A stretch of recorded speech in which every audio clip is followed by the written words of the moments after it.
Bem-vindo ao Sem Legendas em Português. O meu nome é Cristina e vou acompanhar-te nesta tua aventura, que é aprender a língua portuguesa.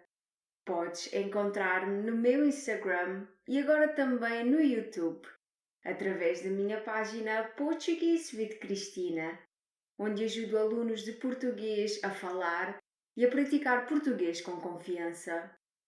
Bom dia e boa segunda-feira! Hoje tenho uma pergunta para ti. Como tem estado a tua motivação relativamente à língua portuguesa? Precisas de um pequeno impulso ou de uma dose extra de motivação? Então vais adorar este episódio. Hoje temos um episódio cheio de dicas e conselhos. Caso precises de mais apoio, de mais ajuda do que apenas dicas e conselhos, também tenho uma boa notícia para ti. Tenho um lugar disponível para uma pessoa para aulas individuais a partir do mês de junho. Queres aproveitar o verão para melhorar o teu português comigo e tirar todas as tuas dúvidas? Então esta é a tua oportunidade. Envia-me uma mensagem pelo Instagram Portuguese with Cristina ou envia-me um e-mail para portuguesewithcristina@gmail.com para te explicar como podes aproveitar esta oportunidade. Vamos lá começar. Durante este episódio, tenta descobrir a resposta a estas 3 perguntas. Pergunta número 1. No geral, em que situações devemos usar o verbo ser? Pergunta número 2. Quais são as diferenças entre os verbos trazer e levar? Pergunta número 3. O que deves fazer quando alguém te responde em inglês?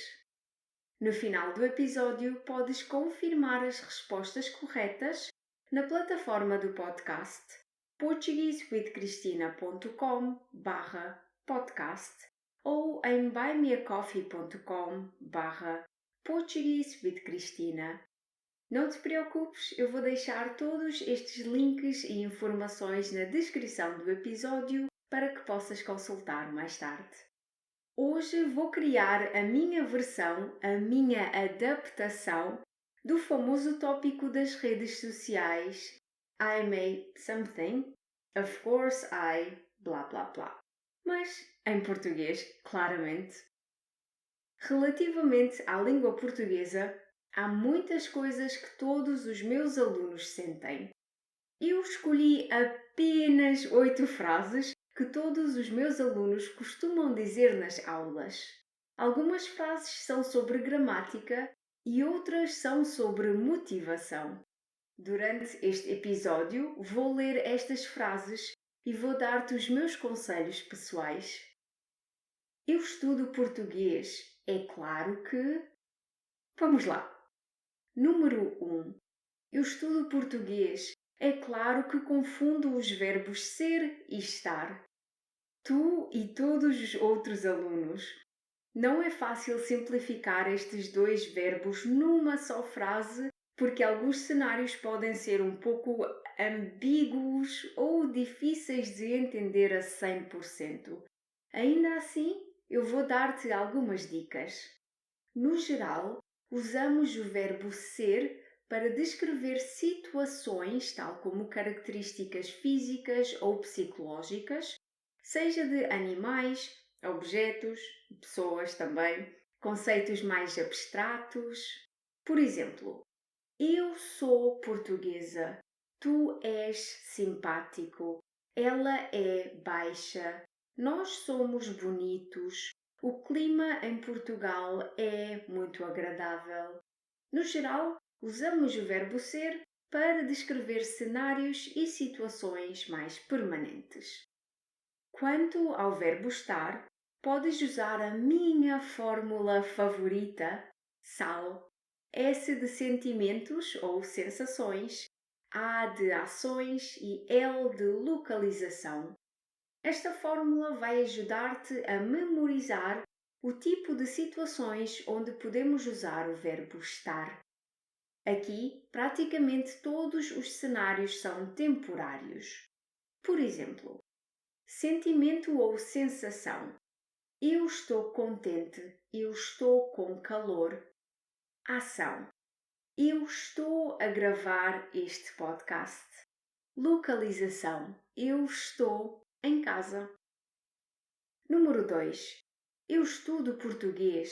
É claro que odeio palavras masculinas que acabam com a letra A. Mais uma vez, tu e a maior parte dos alunos. Eu juro que gostaria de ter uma solução para ti, mas infelizmente a única solução é mesmo memorizar estas palavras. Para te ajudar, aqui fica uma lista das palavras masculinas acabadas em A mais comuns: o pijama, o planeta, o cometa, o sofá, o chá, o maracujá, o problema, o tema, o emblema, o cinema, o sistema, o programa, o mapa, o Canadá, o clima, o dia, o drama, o enigma, o idioma e o poema. Também existem palavras femininas que acabam com a letra O. Na verdade, as mais comuns acabam com o ditongo ão, tal como a palavra mão. Ou também existem exemplos onde acabam com a sílaba são, tal como educação. Mas acho que estas não são tão frustrantes. O que é que tu achas? Quais são as palavras mais frustrantes?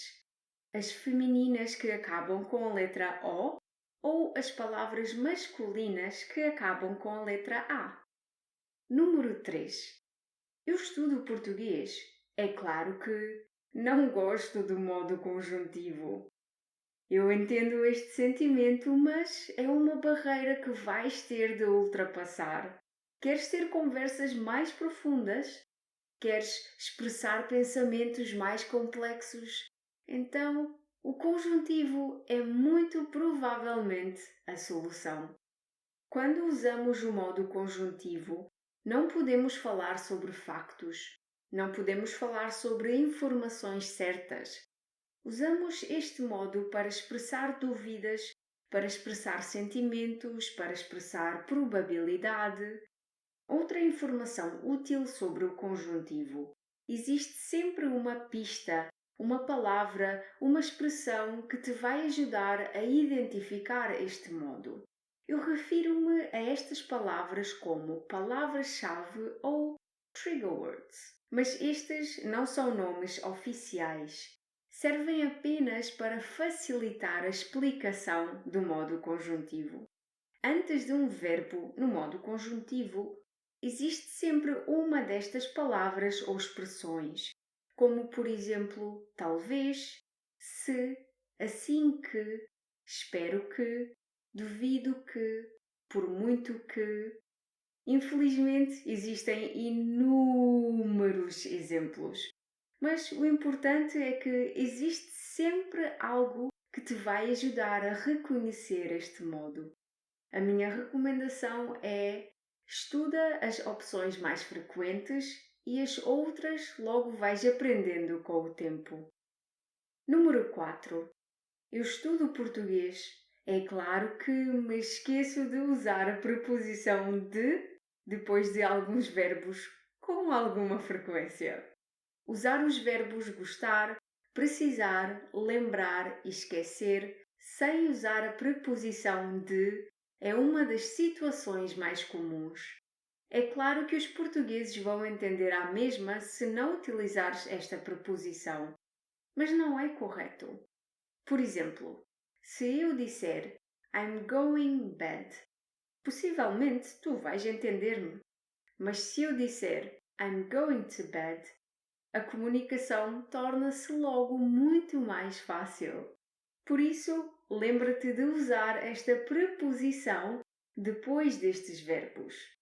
Aqui ficam alguns exemplos de frases. Eu gosto de Portugal. Eu preciso de descansar. Eu esqueci-me de comer. Eu lembrei-me de estudar. Número 5. Eu estudo português. É claro que acho os verbos trazer e levar confusos. Eu acredito que sim e por isso vou ajudar-te. Estes dois verbos são usados para indicar o movimento de algo, de um ponto A para um ponto B, mas a diferença está na direção do movimento em relação à pessoa que está a falar. Deixa-me tentar simplificar ainda mais. Escolher trazer ou levar depende da localização do locutor, da pessoa que está a falar, e depende também do destino final do objeto ou da pessoa. Pensa sempre onde tu estás no momento em que estás a falar e para onde vai o objeto. Trazer significa mover algo de um lugar distante para perto de quem está a falar, como por exemplo: Olha, podes trazer-me o meu telemóvel? Ele está aí perto de ti e eu quero que ele venha para perto de mim. Trazer. Por outro lado, levar significa mover algo para longe da pessoa que está a falar, para um lugar distante, como em vou levar este saco do lixo para a rua, para longe, porque cheira muito mal. Vou levar para a rua. Número 6. Eu estudo português. É claro que já consigo ter conversas em português. Às vezes. Este é um exemplo frustrante, eu sei. Às vezes as tuas conversas correm super bem. Noutros dias sentes que nem consegues usar as frases mais simples. Altos e baixos fazem parte do processo de aprender uma língua. Todos passamos por isto. Todas as pessoas experienciam esta frustração. Por exemplo, eu acho que o meu nível de inglês é super elevado. Consigo expressar todos os meus pensamentos mais profundos e complexos com uma facilidade enorme. Mesmo assim, há dias onde eu não me consigo expressar decentemente e parece que só escolho as palavras erradas e que não sei falar. Mas isto não me acontece sempre. Queres saber o porquê? Porque, para evitar que isto aconteça com frequência, eu leio e ouço o máximo possível. Seja 5 minutos por dia, sejam 2 horas. Eu leio e ouço inglês com frequência e tu deves fazer o mesmo com português. Número 7. Eu estudo português. É claro que quando falo português, me respondem em inglês. Se soubesses a quantidade de alunos que ficam tristes ou aborrecidos por causa disto. Por vezes, os portugueses também querem uma oportunidade para praticar o seu inglês e, tal como tu, tentam aproveitar todas as oportunidades que têm. Se quiseres mesmo praticar, o truque mais comum que partilho com os meus alunos é fingir que não sabes falar inglês. Claro que isto só faz sentido se não conheceres a pessoa e se tiveres a certeza que não a voltarás a ver mais. Ainda assim, dito isto, também temos de ser respeitadores. Por exemplo, se reparares que um trabalhador está a falar inglês contigo para simplificar a conversa porque é um tópico muito detalhado, ou porque ele ou ela tem mais trabalho para fazer e não tem muito tempo, insistires em falar português não vai ajudar a situação. Esta pessoa é paga para fazer o seu trabalho e não é paga para ser o teu parceiro de estudo ou professor. Eu sei que isto soa muito rude, mas é a verdade. A solução para estes momentos é ignorar este momento e seguir com o teu dia. No futuro, terás com certeza mais oportunidades para praticar português Irás encontrar pessoas muito amáveis que te ajudarão a praticar alegremente. Número 8. Eu estudo português. É claro que não vou desistir. Bem, não sei se todos os alunos dizem isto, mas gostava de acreditar que depois de ouvires este episódio vais dizer esta frase com confiança. Eu estudo português e é claro que não vou desistir. A língua portuguesa não é a língua mais fácil do mundo, mas também não é a mais difícil, de certeza. Tenta lembrar-te das oportunidades que já tiveste graças à língua portuguesa e tenta lembrar-te que ainda vais ter muitas mais no futuro. Que outras frases adicionarias a este episódio? Concordas com todas? Ou existe alguma que nunca disseste? Já sabes, se precisares de ajuda para corrigir as tuas respostas, ou se quiseres ler a transcrição do episódio, podes visitar a minha página portuguesewithcristina.com/podcast. Por hoje é tudo. Espero que tenhas gostado deste episódio. Espero que tenhas uma ótima semana cheia de alegria. Até ao próximo episódio. Tchau!